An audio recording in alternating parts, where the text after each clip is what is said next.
بسم اللہ الرحمن الرحیم۔ یہ تکریم قرآن پروگرام ہے اور آج کی اس نشست میں سورۃ البقرہ کے پہلے 2 رکوع کے حوالے سے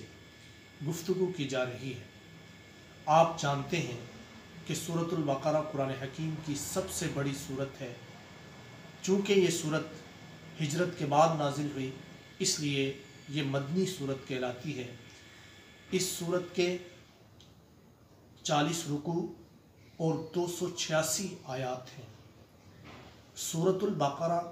کا بنیادی محور اور مرکزی مضمون صالح اور بہترین سماج اور معاشرے کی تعمیر و تشکیل ہے۔ صالح اور بہترین سماج اور معاشرہ 2 چیزوں پر مبنی ہوتا ہے۔ اس کی بنیاد 2 چیزوں پر ہوتی ہے: صالح اور بہترین افراد، صالح اور بہترین خاندان۔ اگرچہ اس صورت کا مرکزی موضوع وہ اعمال صالحہ ہیں کہ جن سے صالح اور بہترین سماج اور معاشرے کی تشکیل اور تعمیر ہوتی ہے، لیکن ساتھ ساتھ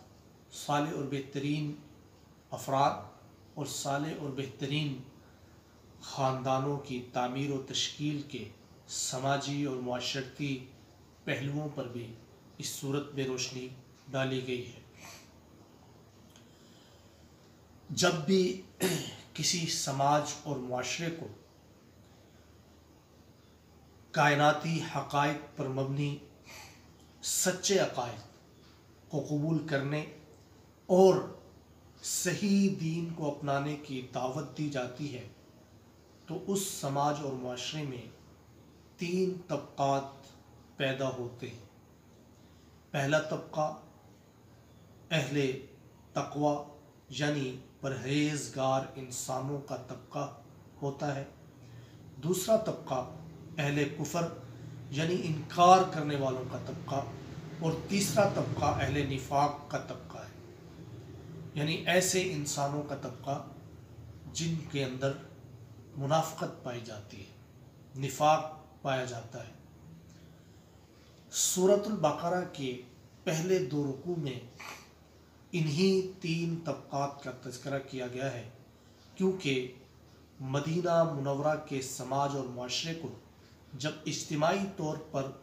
کائناتی حقائق پر مبنی سچے عقائد کو قبول کرنے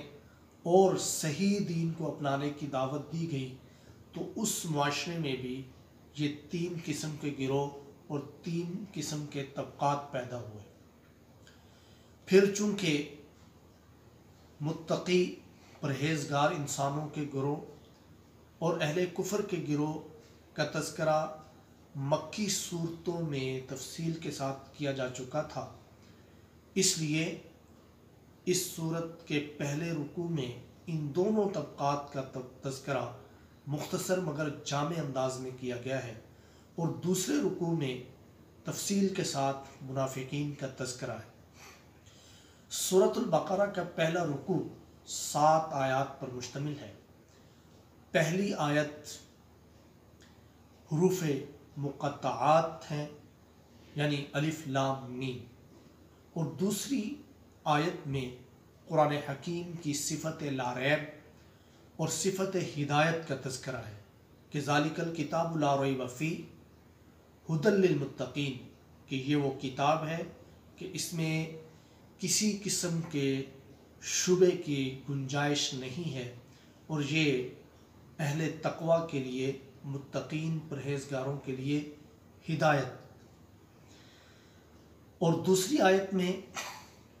اہل تقوی کی صفت ایمان بالغیب، صفت اقامت صلاۃ اور صفت انفاق فی سبیل اللہ کا ذکر ہے، یعنی الذین یؤمنون بالغیب ویقیمون الصلاۃ ومما رزقناہم ینفقون۔ اور چوتھی آیت میں متقین کی اس صفت کا تذکرہ ہے کہ وہ وحی الہی پر ایمان رکھتے ہیں، ان کتابوں پر ایمان رکھتے ہیں جو آپ صلی اللہ علیہ وسلم سے پہلے نازل ہوئیں اور اس کتاب پر ایمان رکھتے ہیں جو آپ صلی اللہ علیہ وسلم پر نازل ہوئی، اور اسی طرح وہ آخرت پر یقین رکھتے ہیں۔ والذین یؤمنون بما انزل الیک وما انزل من قبلک وبالآخرۃ هم یوقنون۔ اور 5ویں آیت میں اہل تقوی یعنی پرہیزگاروں کو کا ہدایت یافتہ ہونے اور ان کے کامیاب ہونے کا اعلان کیا گیا ہے کہ اولئک علی ھدی من ربہم واولئک ھم المفلحون، کہ ان صفات کے حامل متقی گروہ کے بارے میں یہ اعلان ہے کہ یہی لوگ ہدایت یافتہ ہیں اور یہی لوگ دنیا اور آخرت میں کامیاب ہیں۔ پھر 6 اور 7ویں آیت میں اہل کفر کا تذکرہ ہے، اور اہل کفر کی اس حالت کا تذکرہ ہے کہ جس حالت میں پہنچ کر انسان نہ تو کوئی نصیحت قبول کرتا ہے، نہ ہی کسی تنبیہ کا اثر لیتا ہے، کہ اہل کفر اس حالت میں تھے کہ ان پر کسی نصیحت اور تنبیہ کا کوئی اثر نہیں ہو رہا تھا۔ یہ 7 آیات پہلے سورۃ بقرہ کے پہلے رکوع کی ہیں، اور اس کے بعد سورۃ بقرہ کا دوسرا رکوع ہے جس کی 13 آیات ہیں۔ سورۃ بقرہ کے اس دوسرے رکوع میں منافقین کی منفی اخلاقی اور سماجی نفسیات، منفی اخلاقی اور سماجی رویوں کا تذکرہ ہے، اور ان کے بدترین سماجی کردار کا تذکرہ کیا گیا ہے۔ چنانچہ پہلی آیت میں اللہ تعالیٰ نے منافقین کا تذکرہ کرتے ہوئے کہا کہ دینی معاشرے میں کچھ لوگ ایسے بھی ہوتے ہیں کہ جو دعویٰ کرتے ہیں اللہ پر ایمان رکھنے کا اور قیامت پر یقین کرنے کا، حالانکہ وہ دل سے ایمان والے نہیں ہوتے۔ دراصل وہ اللہ کو اور اہل ایمان کو دھوکے میں مبتلا کرنا چاہتے ہیں اپنے ایمان کے اظہار کے ساتھ، کیونکہ وہ اس کے ذریعے چند مادی فوائد حاصل کرنا چاہتے ہیں، اور اپنے اس طرز عمل سے وہ خود کو دھوکہ دے رہے ہیں، اللہ اور مومنین کو نہیں۔ پھر یہ منافقین اپنے دوگلے طرز عمل سے معاشرے میں فساد برپا کرتے ہیں اور یہ سمجھتے ہیں کہ وہ اصلاح کر رہے ہیں، اور جب ان سے کہا جاتا ہے کہ صحیح طریقے سے ایمان لاؤ، جس طرح باقی لوگ ایمان لے کر آئے دل سے، جنہوں نے ایمان قبول کیا، تو وہ سیدھے رستے پہ چلنے والوں کو بے وقوف سمجھتے ہیں، نادان سمجھتے ہیں، حالانکہ وہ خود نادان اور بے وقوف ہیں۔ وہ گاٹے کا سودا کر رہے ہیں کہ وہ ہدایت کو چھوڑ کر گمراہی کو خرید رہے ہیں، اور ایسے لوگوں کی مثال یعنی منافقین کی مثال اس ٹمٹماتے ہوئے چھوٹے سے چراغ کی ہے کہ جس کی روشنی ایک تو ماحول کو روشن کرنے کے لیے ناکافی ہے، دوسرا یہ کہ اس میں اتنی بھی سکت نہیں ہے کہ وہ ہوا کے ایک جھونکے کو بھی برداشت کر سکے۔